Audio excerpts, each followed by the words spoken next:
સ્થાપક મોહમ્મદ પૈગંબર સાહેબના જન્મદિવસની મુસ્લિમ બિરાદરો દ્વારા ઈદે મિલાદુન્નબી તરીકે ઉજવણી કરવામાં આવે છે। આજે નસવાડી સહિત સમગ્ર જિલ્લામાં જશ્ને ઈદે મિલાદુન્નબી પર્વની ધામધૂમપૂર્વક ઉજવણી કરવામાં આવી।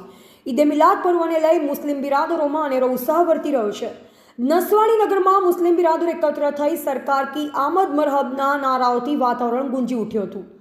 जुलूस नसवाड़ीना मेन बजारमांथी નીકળી ક્વાંટ રોડ સુધી લઈ જવામાં આવ્યો અને ખાટકીવાડ નજીક કેક કાપી ઉત્સવ મનાવ્યો। ત્યાંથી પસાર પરત जुलूस નુરાની મસ્જિદ પર આવ્યું હતું। આ जुलूसમાં મુસ્લિમ બિરાદરો દ્વારા ઠેર ઠેર નિયાઝનું આયોજન કરવામાં આવ્યું અને जुलूसમાં વડીલો, યુવાનો અને નાના ભૂલકાઓ જોડાયા અને जुलूसનો આનંદ માણ્યો। ઈદે મિલાદનું जुलूस શાંતિપૂર્ણ માહોલમાં સંપન્ન થયું અને પોલીસ દ્વારા ચુસ્ત બંદોબસ્ત ગોઠવવામાં આવ્યો અને તહેવારની ઉજવણી ધામધૂમથી કરવામાં આવી હતી।